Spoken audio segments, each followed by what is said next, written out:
Under the sun. This is Channel 4, New Orleans.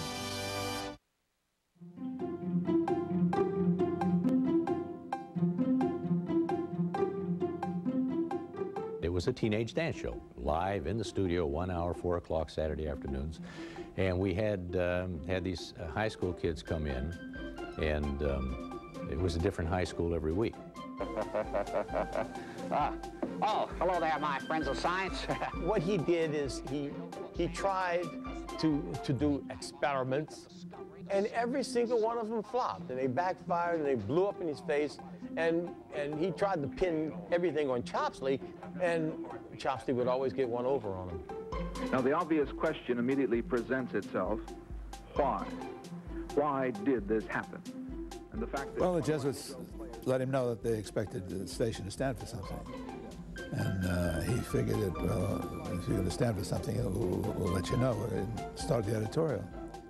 And we had props everywhere. Even on the news desk, there were these great placards in front of the newsman declaring who was sponsoring the show. And now that wouldn't be allowed at all. Good evening. This is the 5 o'clock news for Monday, February the 22nd. He was the Edward R. Murrow of our generation. He had a very distinct style.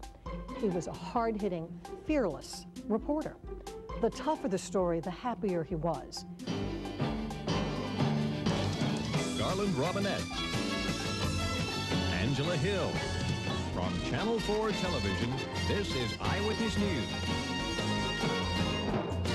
Took us 5 years to become #1, particularly in news. And then we've been there ever since.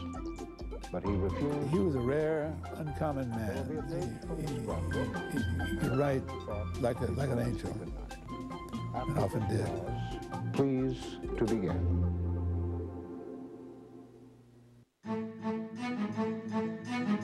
New Orleans is a city unlike any other in America, so it stands to reason you'd find a television station here that is unlike few others as well. That station is WWL-TV. Its call letters are legendary, its reputation known nationwide. And like the city it calls home, this station is full of unforgettable characters and remarkable stories.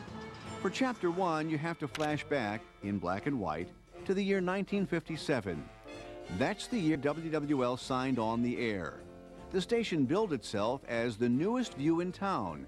And on Saturday night, September 7th, Channel 4 began broadcasting from its new studios in a converted 7-Up bottling plant on North Rampart Street.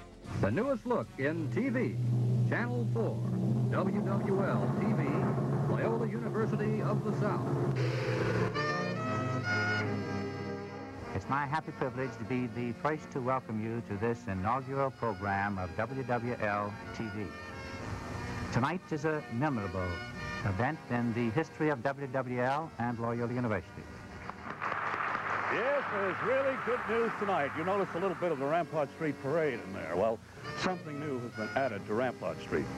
It's 1024 North Rampart, and we'd like you folks to come down and see our very beautiful studios.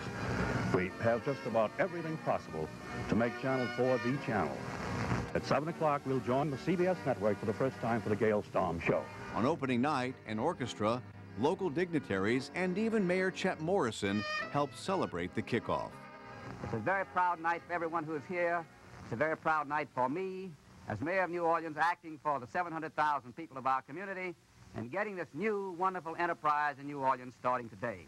The TV station, owned by the Jesuits of Loyola University, had the same call letters and CBS network ties as its radio powerhouse. And many of the early TV stars used the broadcasting skills they had sharpened there to make the transition. One of them became such a part of our lives, he was like a member of the family, an uncle, Uncle Henry Dupree. Ladies and gentlemen, I have the honor of putting on something near and dear to my heart, a program for children. When does it start? This coming Monday, Monday through Friday thereafter from 5:30 until 6. So be my guest, won't you, on Popeye and his pals. There was also Miss Ginny, the TV teacher whose romper room schoolhouse was where we all wanted to be, doobies and don't-bees alike. In fact, our own Meg Ferris was a doobie years before she joined the staff here. And how about Captain Mercury? Local TV legend John Peel jumped into the space race with a show of his own back in the early 60s. And Captain Mercury was going to be the first guy to land on the moon. And he did it every day with this little spaceship and about 7 of our little astronauts, the little kids dressed up with the little gear. We're going to play here. We're going to start a new game today. Channel 4 also had Bozo, capitalizing on the clown show craze. But there was also a very local star in the making then, too. In 1959, just 2 years into Channel 4's history, he spilled onto the scene. Morgus, the magnificent. Hello, my dear followers of the fantastic.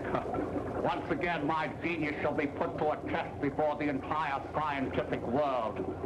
Those bone brains at the university who kicked me out years ago shall regret the words they spoke against me. They said I was a nut. There was only one place to be on Saturday night back then, parked in front of a TV set for the science lesson from this distinguished doctor, Momus Alexander Morgus. With the help from able assistants Eric, yes, master, and Chopsley, Dr. Morgus broadcast each week from his lab above the old city ice house, updating viewers on his scientific exploits in between segments of horror movies. You just follow me.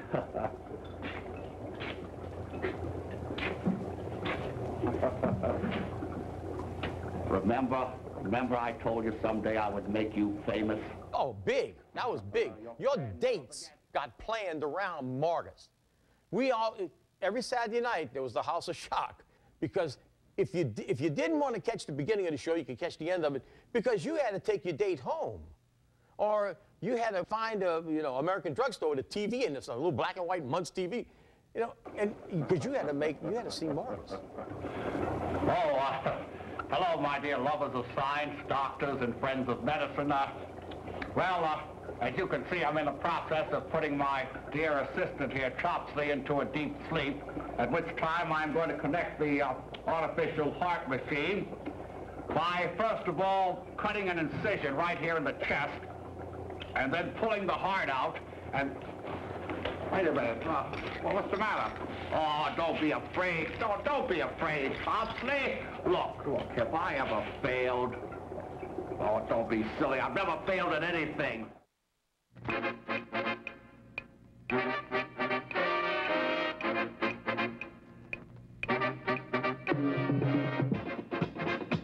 It was appointment television.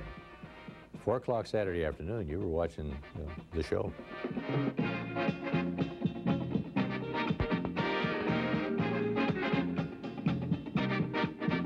That show was about the biggest thing in television for New Orleans teenagers at the time. It was must-see TV in the 60s and 70s here in New Orleans, our local version of American Bandstand. The show began as Saturday Hop, but was later renamed for its popular new host. I was here 2 weeks, and Mike Early called me up to his office, and he said, have you ever done a dance show before? Now, let me preface this. In television, in those days, you never said no. I said, yes, I've done a dance show before. Now, I did a dance show one Saturday afternoon in a department store in Fort Lauderdale, Florida, for the radio station that I worked for. That was the dance show that yes, I've done a dance show before. Good, because, and this was on a Thursday. He said, good, because this Saturday you're doing Saturday Hop. So we got into it, and we started doing it, and it was pretty easy because I'd been a disc jockey before on radio. So, introducing records is no big deal, but a little repartee in between there, you've got to come up with some things. And it didn't take me too long to really get comfortable with it. The dances are all set to go. Stevie Wonder's new one, Stevie Wonder's big one, For Once in My Life.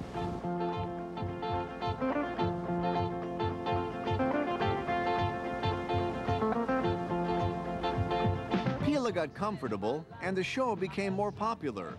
The young dancers became stars themselves, especially the regulars from the Hazel Romano and Tony Bevinetto dancing schools. We had so many different dances coming out of that period. The frug, the monkey, of course the twist, And there were one or two of them that got maybe a little bit too raucous, so we would say, okay, let's cool it on that one. Dance styles were changing, along with everything else back in the 60s. Eventually, station managers realized their Saturday afternoon show needed to reflect that change. For help, the host turned to a friend with a new assignment as associate pastor of a New Orleans church. He said, how many couples do you want? And I said, well, I'm going to need about 10. And these 10 young black couples showed up, and they were dressed to the nines, and they walked in there, and they became a part of the show without any problem whatsoever. The only problem we ever had was what I called front to the back, back to the front. No matter what color you were, you always wanted to be in the front of the front line. So after every number or after every set, I'd say, okay, front to the back, back to the front. Let's go, and I'm watching you.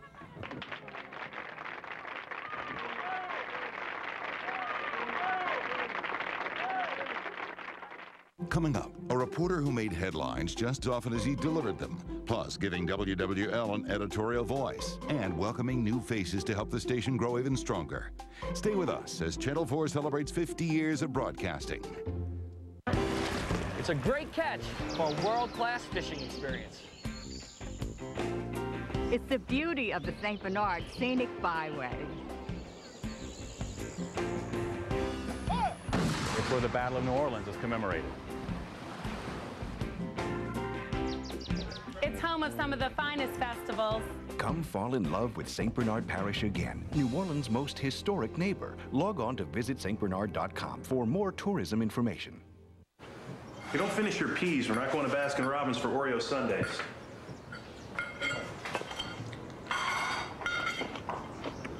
New Oreo shakes and sundaes. It's Oreo Explosion at Baskin-Robbins.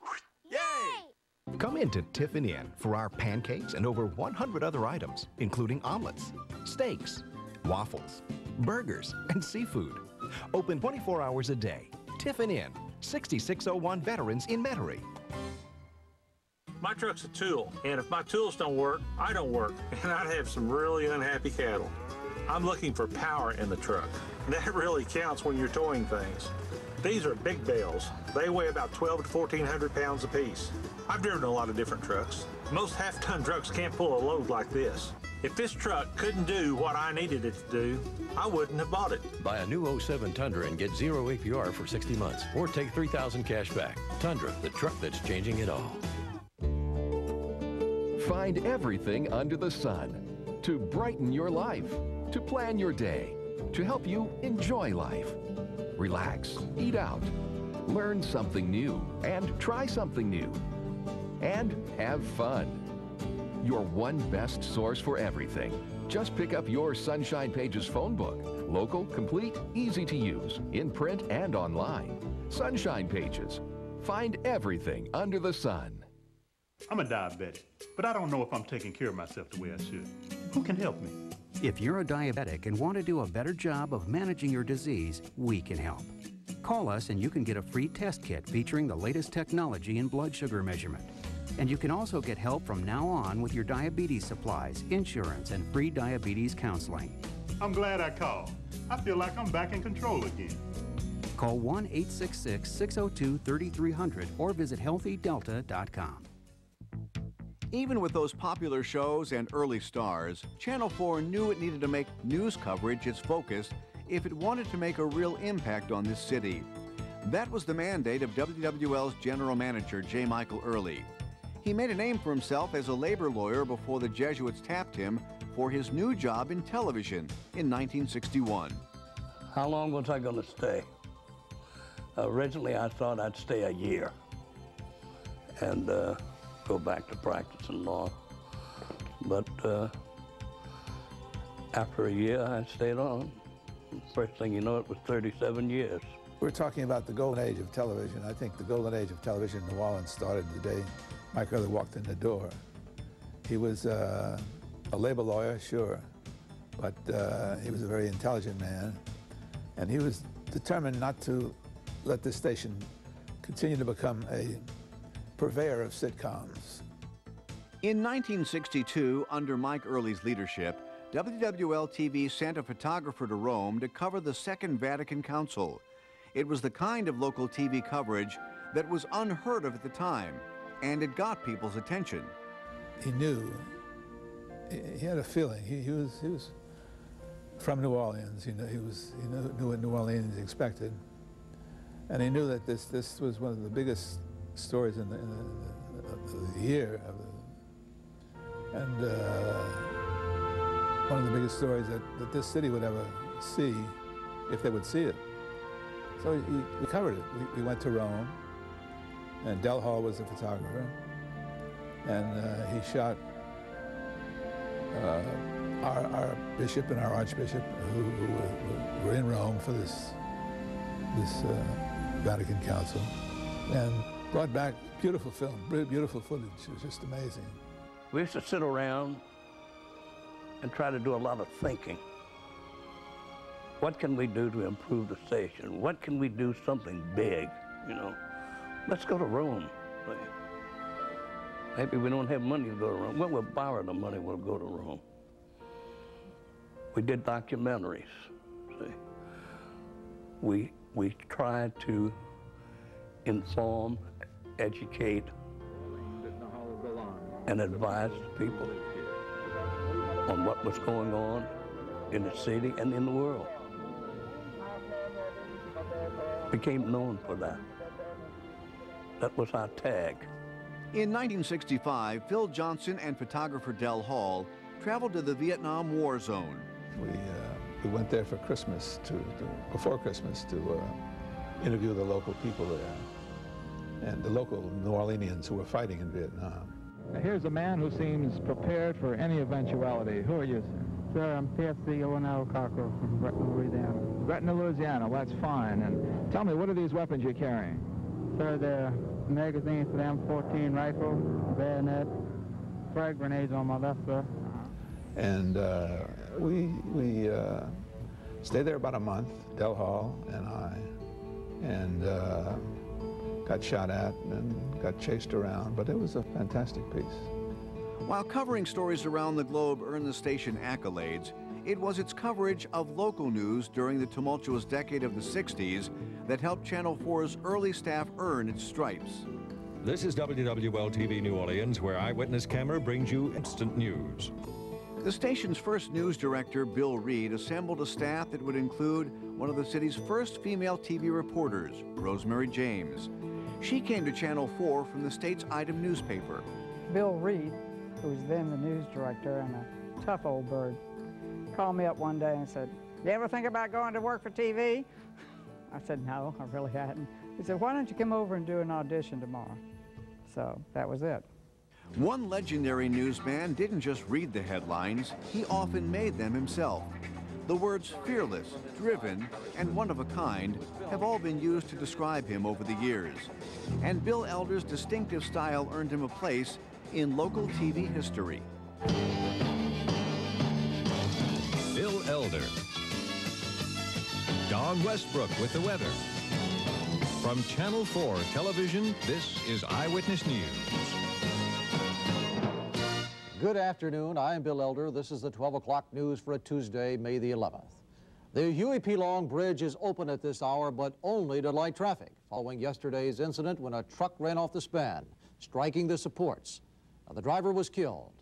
Bill Capo is out at the Huey P. Long for this live report on work on the span. Come in, Bill. His spot behind the anchor desk at noon and 5 gave Bill Elder star status.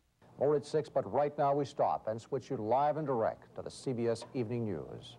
But it was the role of reporter that Bill Elder relished even more.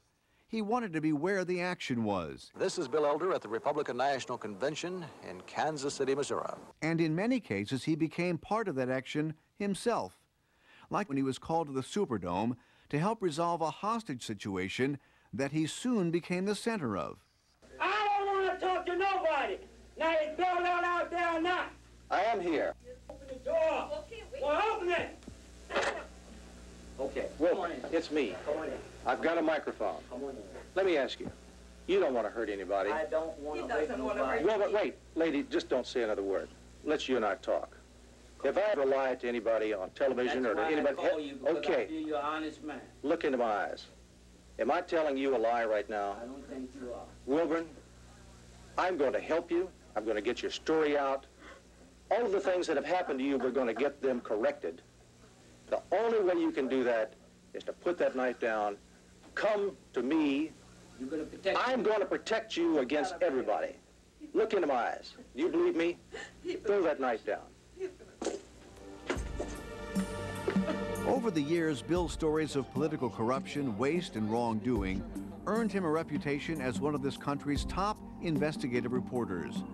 It also earned him some of broadcasting's highest honors, including a Peabody Award in 1993 for a 31-part series that uncovered shocking allegations of corruption and mismanagement at a medical facility owned in part by a state representative. For Eyewitness News Night Watch, this is Bill Elder. He was a hungry newsman. He knew there was a story there and he was going to get it. He was a man who was born to be in the news department, just born to be a newsman, and fearless. I mean, he had people threatening him and going to beat him up and everything else, and didn't matter. He was going to get that story. Always got it. Always got the story. There's only one Bill Elder. Lord, I'd love to have another one. Got to be another one out there. He was fearless. He would scare you. Many times I had to call him in and tone him down a little bit, you know. 'Cause he'd try anything, you know. Bill Elder's fans were used to hearing him tell tough stories, but it was his own personal story of his battle with brain cancer in the 90s that may have been the hardest for all of us to watch. He shared it in a series of special reports aired during his recovery. Is it too soon to say you're cured? Yes. It's too soon to say you're cured. It's not too soon to say that you're in an excellent remission. Which would last for how long? Nobody knows. Roughly, give me a guess. The sky's the limit when it comes to you. Though he struggled with the effects of the cancer and its treatment, which would eventually claim his life, Bill would never give up the fight and reminded us of that on the very day doctors operated on his cancer. I have worked with and for some of the finest people in the news business. It is my intention to beat this disease and to return to work with them. Now, as for you, my friends, who have stuck by me and this station all of these years, everything is going to be, as you've heard me say on so many occasions, all right. Coming up, how a New Orleans icon landed behind the TV sports desk, plus traveling the world to bring the big story home, and how this TV legend did it all with just a magic marker. That and more as Channel 4 celebrates 50 years. At the Recovery School District, change is coming because your children can't wait. They can't wait for decent schools and qualified teachers, and hot lunches or bathrooms that work. And they can't wait for us to get our act together. Whether you're a teacher thinking about why you decided to teach in the first place, or a parent who just wants the best for your child, join us. We're creating something beautiful for public schools in New Orleans. At the Recovery School District, change is coming. Yes, it is. I'm Ricky Templett, chairman of the Gretna Heritage Festival. Featuring the Beach Boys, Travis Tritt, Dickie Betts, Temptations Review, Starship, and many more. Join us October 5th, 6th, and 7th. Bill Yacht Pest Control, regional professional service since 1937. Bill Yacht Pest Control will provide professional, affordable, and dependable pest control for your home or business with the best guarantee in the industry. Call Bill Yacht Pest Control for all your pest control needs. Are you tired of living a secret life? I was afraid that if I told my secret sins to my wife that she would have left me. Do your private desires imprison you? I was very suicidal, very. And so Ronnie woke up to me with the shotgun in my face. I escaped the ghetto of my environment, but I didn't escape the ghetto of my soul. Find hope for your struggles on the next Billy Graham television special. Watch the Billy Graham special Tuesday, September 11th at 7 on Channel 4. car buying in Greater New Orleans just got easier with LouisianaCarBuyer.com. The best way to browse local car lots without leaving home, so you can show up to the lot, sign, and drive. You'll also get help picking the best car for you with research and information from Edmunds. The first place to look for your next car, LouisianaCarBuyer.com. Consider this, a 3-act mouthwash. Act 1 kills germs for fresh breath. Act 2 restores minerals to prevent tooth decay. Act 3 strengthens tooth enamel up to 2 times harder. Dentists recommend it most. Act Restoring Mouthwash. 3 acts, 1 bottle. This season, replace the feeling of red, itchy, irritated skin fast with the healing feeling of Cortisone 10. It has 10 healing moisturizers plus the strongest itch relief medicine without a prescription. All day, all night, feel the heal of Cortisone 10. Go ahead, Hap. What have you got today? Well, I got a lot of sports, of course. That's what that's what I'm doing, right? Sports. You wouldn't expect me to give a consumer report, would you, Bob? When he launched a TV sports career back in the 60s, Hap Glaude was unconventional, unpredictable, and unlike anything New Orleans had ever seen or heard of before. We're going to let you take a look at some action from the 2 games yesterday in the professional playoffs, the Minnesota, what victories was it? We'll take a look at it. I won't tell you. That's not 8th Ward accent. 8th Ward, lived near the railroad tracks off of St. Claude. He was very much the consummate New Orleanian. And you've described Hap Glaude. Now, this is an authentic story out of the United Press International. It says, a New Orleanian to his core, Hap Glaude came to Channel 4 after a long career in newspapers and a successful stint at the old New Orleans Item. Television was still new, and Hap Glaude was certainly green. The first week was a disaster with Hap, who knew nothing about television. We didn't give him any training. We put him on the air, you know, which was very unfair. But he got into it and became the #1 man in the city of New Orleans.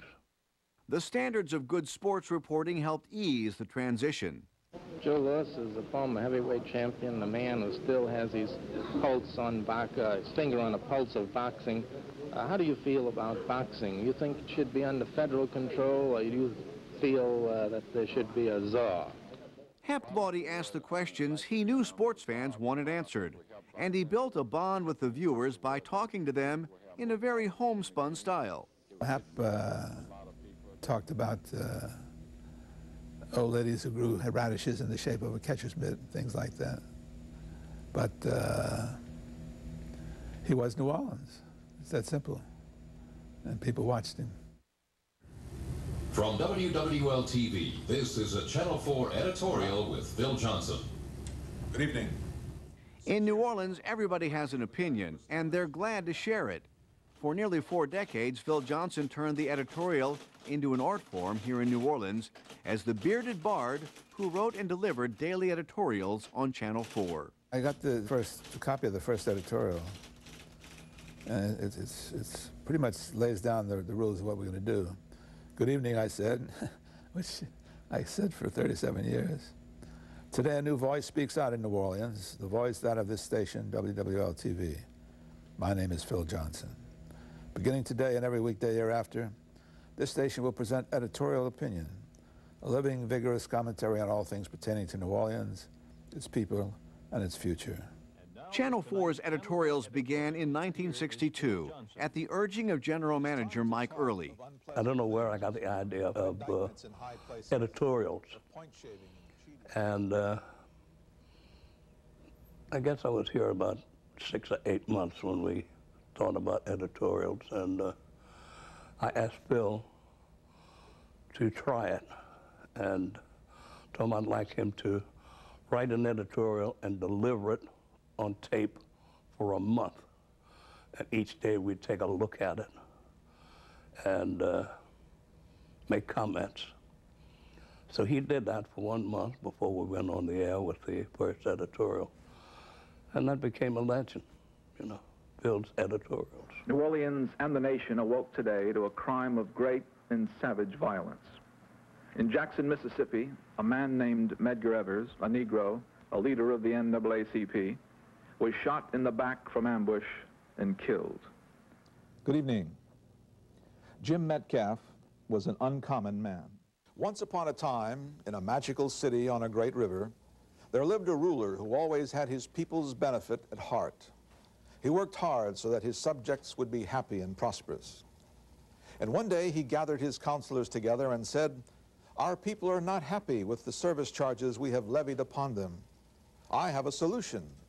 We will do away with the service charges and charge them only a half a penny instead." Phil Johnson's editorials were on the air longer than those of any other station in this country. They were often controversial, always thought-provoking, and open for debate. This has been a statement of opinion by the management of this station. If you disagree, WWL-TV invites your reply. But his words weren't always intended to provoke. Often they celebrated good things in the community, paid tribute, and even touched the heart. So for this Christmas again, I'd like to tell you the story about a young couple approaching Christmas very much in love and very happy because they were together, and a little sad because they were too poor to buy presents for each other. They had no children and only one possession which each prized above any material thing. He, a beautiful gold watch given him by his father, and she, her long golden hair. And it came to be the day before Christmas, and they had no presents to give one to the other. But on his way to work, the man knew that he could indeed buy his wife a beautiful present. And she, too, during the day, thought of a way to buy her husband a fine gift. That night, the man came home, his gift for his wife wrapped under his arm. She, too, wrapped her present for him, and they rushed to embrace. Then they stopped and just looked at each other. Then, through bittersweet tears, they exchanged gifts. Hers was a beautiful golden comb for her beautiful golden hair. But you see, she no longer had her golden hair. She'd had it cut, sold to a wig maker to get the money to buy a present for her husband. And he opened his present from her, and it was a beautiful gold fob for his golden watch. But he no longer had his watch. He had sold it to get money to buy her present. They looked at each other and at their presents, and in spite of it all, they knew that they had indeed given each other the greatest gift, true love. And from a land that is quite short in that commodity, love, Beirut, Lebanon, we wish you a Merry Christmas. His editorials put him in the spotlight, but Phil Johnson's impact on Channel 4 was even greater behind the scenes as news director in the 1970s. Still, he was never content to stay behind a desk. This must be the greatest personal monument in the world today. Tiananmen Square, the square of heavenly peace in Peking. It's not as beautiful perhaps as the Taj Mahal, not as physically overpowering in the pyramids, but in its way, it's in a class by itself. It's dedicated to one man, and on a few hours' notice, fully 1 million Chinese can gather here to shout and sing the praises of that one man, Mao Zedong, Chairman Mao, whose thoughts guide and direct 1/4 of the world's population. Johnson and photographer Jim Tolhurst were the first non-network TV newsmen allowed into China since 1949. This program, along with one aired 2 years earlier on Israel, The New Frontier, earned WWL-TV not 1, but 2 George Foster Peabody Awards. A 3rd Peabody would come 10 years later for Johnson and Tolhurst special on the search for Alexander about Alexander the Great. Peabody judges called this program a television production of the highest order. Lofty praise for a hometown team that brought the world to New Orleans.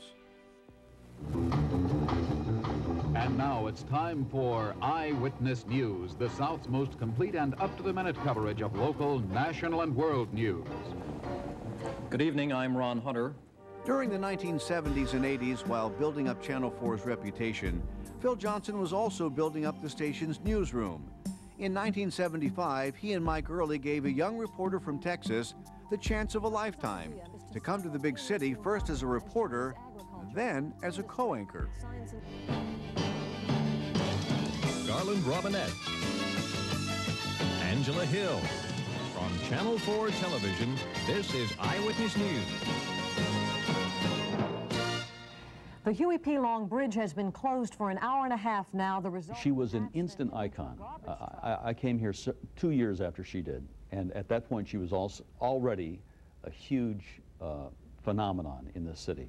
People loved her. I mean, she is beautiful, she's smart, you know, beyond any expectation. She's sensitive, she's courageous, she's willing to be tough on stories when you have to be tough.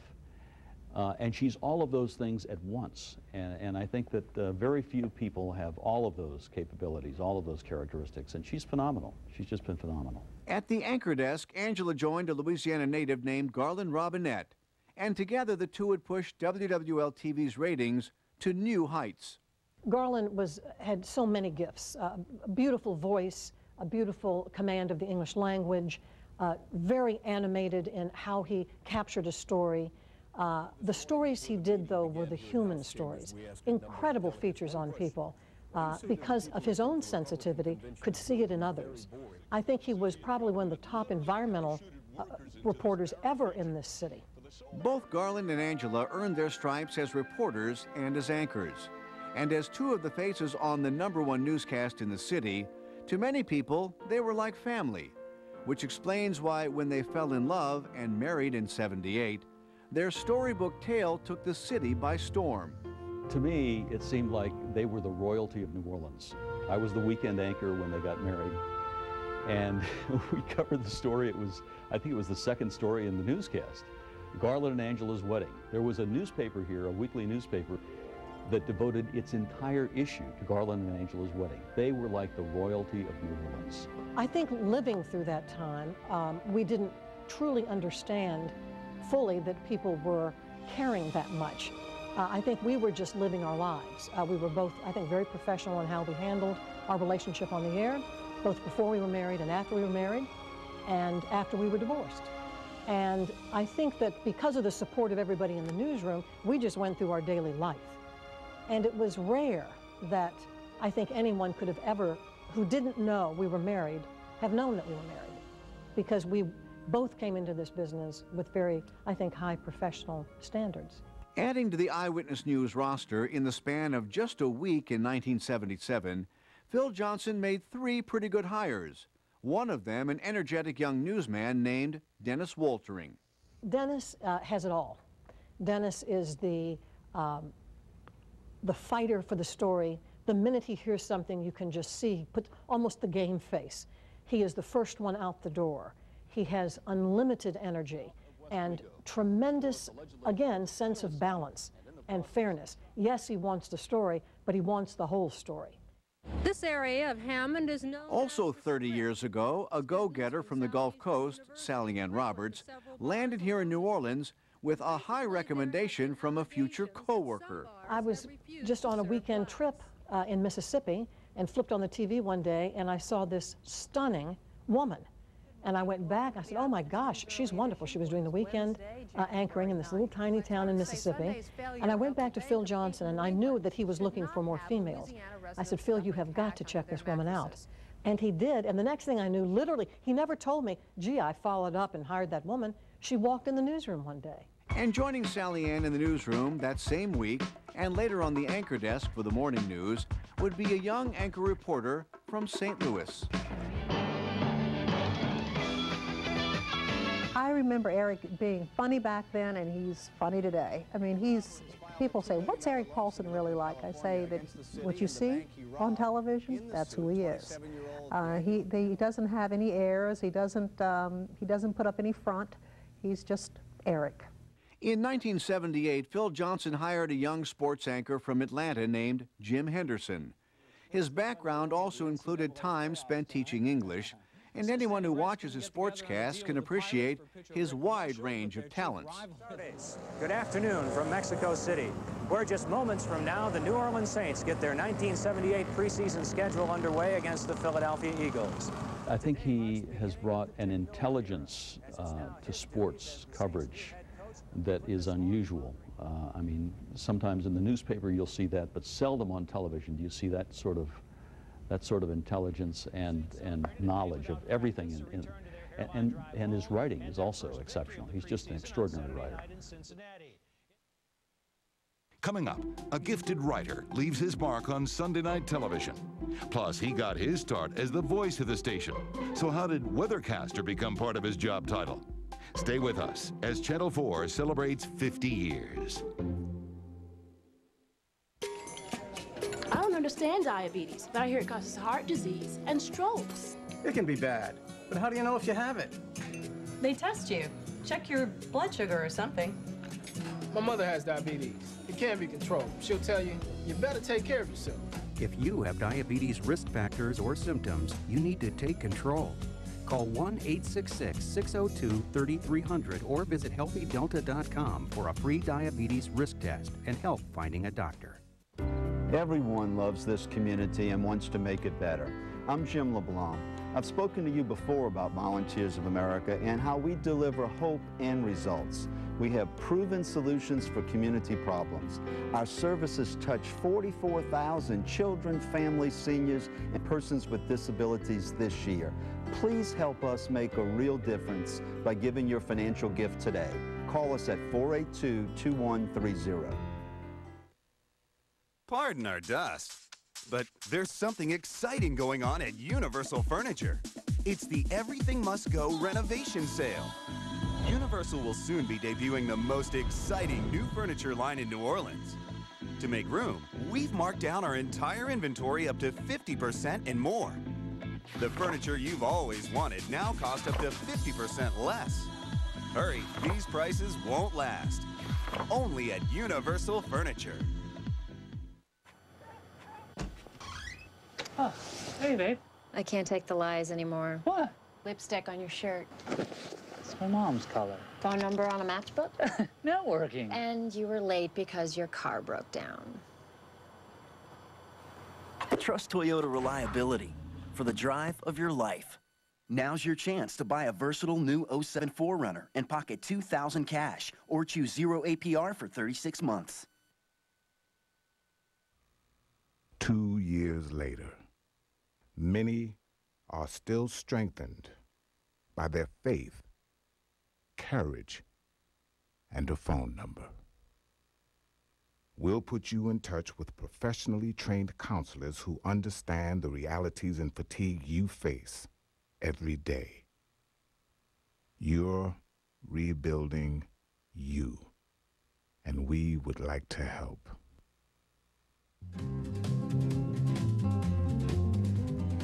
Some called him the Poet Laureate of New Orleans. For Jim Metcalf, it was a title that fit. This gifted writer's talents and his Sunday night program back in the 70s brought something new to a medium not accustomed to quiet reflection. A Sunday Journal with Jim Metcalf. Good evening and welcome to A Sunday Journal. Tonight we travel to the north shore of Lake Pontchartrain to Bayou Lacombe, where a centuries-old ritual is being perpetuated. We'll visit a man in Metairie who makes fine knives, and he'll show us how he turns rough steel into shiny, functional blades. There'll be a story about a man who had every right to feel sorry for himself and give up, but he refused to admit defeat. There will be a page from the scrapbook and a final thought before we say goodnight. After this pause, please to begin. Metcalf started out as a die-hard newsman, but his career called for something more, and the station helped him find that new path. I could see that he had talent. He could write. My God, he could write. But he was not happy. He said, well, I'm a pretty good feature man. I said, fine. Give me 3 features a week. And he looked surprised. But he went away, and my God, he started producing, and it was fantastic. It wound up with the Sunday Journal. He did his own half hour every Sunday, 9:30 to 10. Beat the network competition. Amazing. But it was just marvelous stuff. He wound up winning the Peabody Award. I turn away for just a little while, then look back, and you've grown some more. Already the stone and steel of your towers rise above the banks of your river and hold back the sunlight from the streets below. Streets that wind and stretch and reach outward to unintended places, through the swamps, into the forests and beyond. And the sounds of the city are heard where only yesterday silence was. What are the dimensions of this dream you follow? How far will your cold and windowed columns penetrate the sky? What star to grasp? What mountaintop to gaze down upon? And this web of asphalt and cement you weave, these roads, these highways with obscure patterns like cracked glaze on cheap dishes, where will they end? What is their outer limit? Follow your dream if you must, but don't be obsessed with size and growth, nor misled by the misconception that giants are always strong. Don't get too big too soon. And above all, don't forget what you really are. This beautiful old enchantress, this siren at the bend of the river, this New Orleans. This is Jim Metcalf.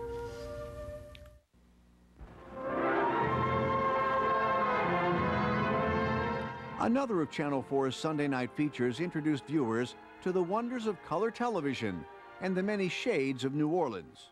Tonight, a collection of very old clocks on Shades of New Orleans.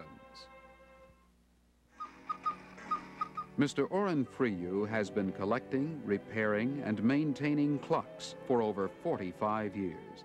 Leo Ouellette was the producer and the talent on Shades of New Orleans, and each week he'd go out into a certain area of New Orleans, and that really was one of the programs, one of the features that I think made more people want to go out and have a color television set, because people would see it in color and they'd tell the neighbor, and the neighbor would tell another neighbor, and so on kind of like. This has been another in the many Shades of New Orleans.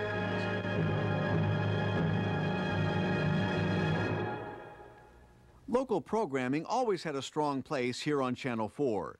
General Manager Mike Early understood its importance then. That's why in 1989, the city got its first daily local talk show hosted by Angela Hill. That followed the highly successful local version of PM Magazine back in the 1980s. And a weekend sports show, Fourth Down on 4, which remains a Sunday night staple. Add to the local programs a local personality like Frank Davis, who's the chef, fisherman, and feature reporter, able to show us what's truly naturally New Orleans, because he is naturally New Orleans. He joined the staff back in the 80s. In that same decade, Channel 4 also revolutionized what many thought local cable news could be by introducing a successful round-the-clock news service on Channel 15. That was just one of the innovations that earned WWL-TV and Mike Early the respect of the broadcasting industry. Another bold step came in 1989 when, after Loyola decided it would sell the station, Mr. Early organized an employee buyout. The Rampart Operating Partnership brought the term local ownership to new levels.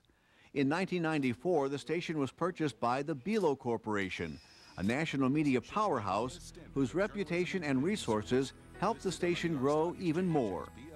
In New Orleans, weather is different and a surprise every day. So it's no surprise that the weather is one of the most important parts of any newscast. For many years, meteorologist Al Duckworth was the forecaster that people turned to in times of severe weather, including Hurricane Camille.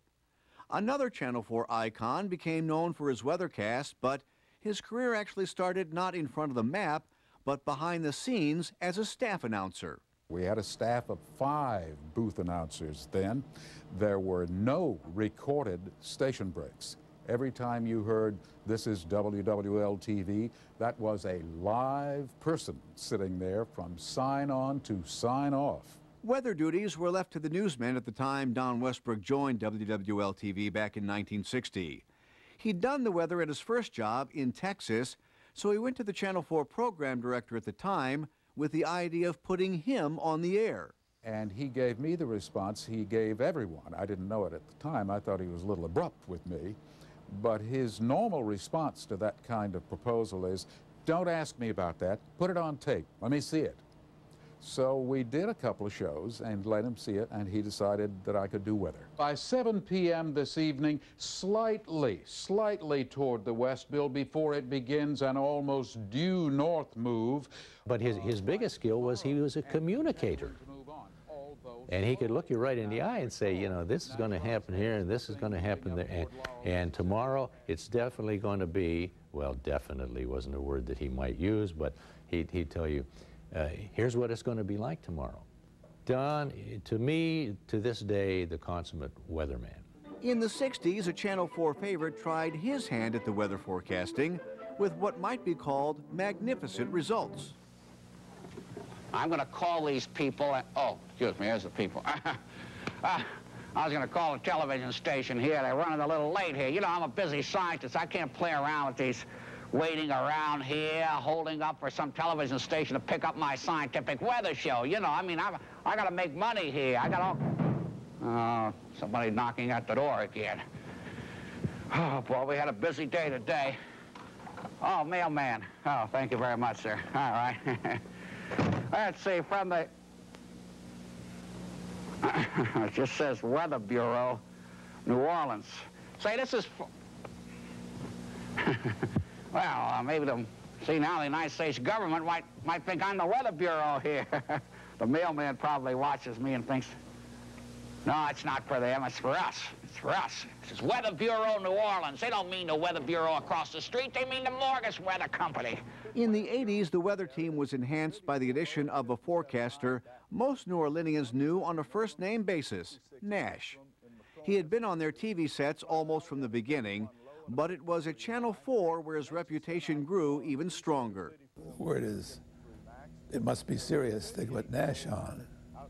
And that was true. The thing about Nash was you're sitting in his living room and he's saying, look, here's this hurricane and it's over here, and let me take out this flow pen and zip, up, up, up, up, up, up. And that was Nash. But he had the skill, he had the brains, he knew what he was talking about.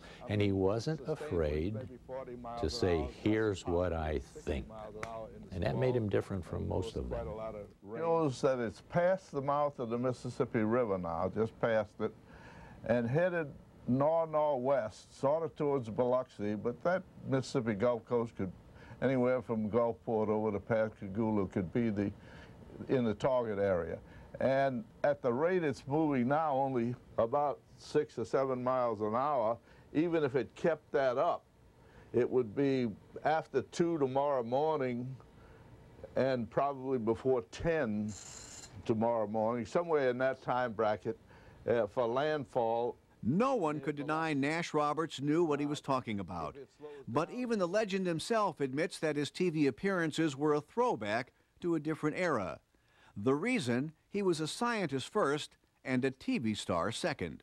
I had done a lot of teaching, but I didn't have any training in acting or announcing and all this sort of bull. So I said, no, if I'm going to do this thing, when the tally light goes on, I'm going to be talking to you. I mean, I want to talk to this person like he's a friend of mine, somebody I've known all my life, and just do it that way. Of course, I turned my back on the audience, which they said it would never work, but it did. You can't turn your back on the audience. I said, well, that's the way I do it. You know, I'm going to do it. One thing about the map, it didn't talk back to me. When he retired from daily weathercasting on Channel 4, Nash became the hurricane expert. Anytime a tropical system threatened, the question on everyone's mind was, what does Nash say? But even a forecaster as skilled as Nash Roberts likely would never have predicted the tragedy that hit New Orleans on August 29, 2005. As it had done for Betsy, Camille, and countless other storms in the past, Channel 4 was ready to cover Katrina. The day before landfall, the station dispatched half of its staff to Baton Rouge and the LSU campus. A makeshift studio there and later at Louisiana Public Broadcasting would allow the coverage to continue throughout the entire storm. Another crew stayed in the city, and through the power of good planning and state-of-the-art technology, Channel 4 was the only station to stay on the air throughout the entire storm. Never before had that meant so much to so many. But then you see you guys' face, and it's a familiar face, and it's family. It's someone that you know, and you trust, and you believe in, and WWL is the only thing that we had every night to go to bed with, or wake up with, horrified, and look up and see one of you guys' face. They were the light in the storm. When every light was out, when every light was out, WWL was here, period. For its service to the community before, during, and after Katrina, Channel 4 proudly accepted national accolades, including a Peabody Award. It was an honor WWL-TV had earned 5 times before, but never under these kind of circumstances. As it did for so many people in South Louisiana, Katrina also strengthened the bonds between Channel 4 co-workers, who in this case were more like family. But that was really nothing new for Channel 4. The people here who were part of the station that celebrates the spirit of Louisiana understood the meaning behind that idea. That's our secret. That's our big secret, that we are a family. Not we were or we have been, but we are a family. And Mike wanted it run that way. And people respect us, and we respect ourselves. That's the big thing. But this was all a product of when Mike Early came, and he let us know that he appreciated us for what we could do for the station, and consequently allowing us to be bettering ourselves. You know, in the case of talent, the more things we were able to do, the better we became. So that's what it was all about. It was this group of people working together and having fun. The man who many of us consider the father of this station explained it as one of the key parts of the formula for success here. Hard work, integrity, dedication, love for the station. This is their station, you know, not the owner's station. This is their station, the employee station. They made it what it is today through their hard work and dedication. Love for the station. They love this place. We all did. That sounds corny, but it's true.